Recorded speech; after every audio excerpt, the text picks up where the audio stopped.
In this video, I'm going to show you how to add ChatGPT to Google Docs so you can write faster, brainstorm ideas, summarize text, and generate content without constantly switching tabs.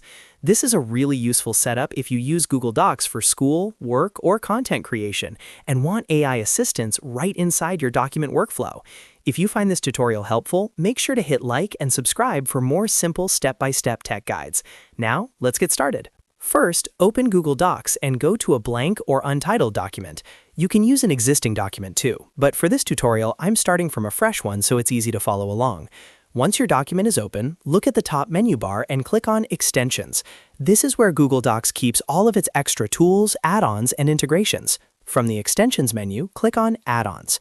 This opens the Add-ons section, where you can browse and install tools that connect with Google Docs. Next, click on Get Add-ons. This will take you to the Google Workspace Marketplace, where you can search for different add-ons available for Docs. Now, in the search bar, type in Highlight. In this case, you're looking for the ChatGPT for Google Workspace add-on, so typing the right keyword helps you find it quickly. Once the results appear, click on ChatGPT for Google Workspace. Make sure you select the correct add-on so you install the right tool for your document. After opening the add-on page, click Install. Google will now begin the installation process and may ask you to review permissions.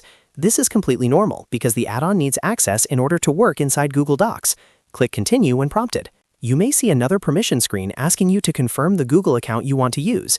If so, click Continue again and follow any final authorization prompts. Depending on your browser or Google account settings, you might need to approve one more confirmation step before the add-on is fully installed. Just keep clicking through the prompts carefully and make sure you're signing in with the correct account. Once the installation finishes, the ChatGPT add-on should now be connected to Google Docs. To start using it, go back to your document and open the Extensions menu again. You should now see the add-on listed there, ready to launch whenever you need AI help. From here, you can use it to draft paragraphs, rewrite sentences, create outlines, summarize information, or help with any writing task directly in Google Docs. If this is your first time using an AI add-on inside Docs, take a moment to explore the options and see how it fits into your workflow. A good tip is to start with simple prompts, like asking ChatGPT to improve a sentence, summarize a section, or generate a quick outline. That way, you can get comfortable using it before moving on to bigger writing tasks. And that's it. You've now learned how to add ChatGPT to Google Docs in just a few simple steps. This can save you a lot of time and make writing in Google Docs much more efficient. If this tutorial helped you out, please hit the like button and subscribe for more easy tech tutorials just like this one. Thanks for watching, and I'll see you in the next video.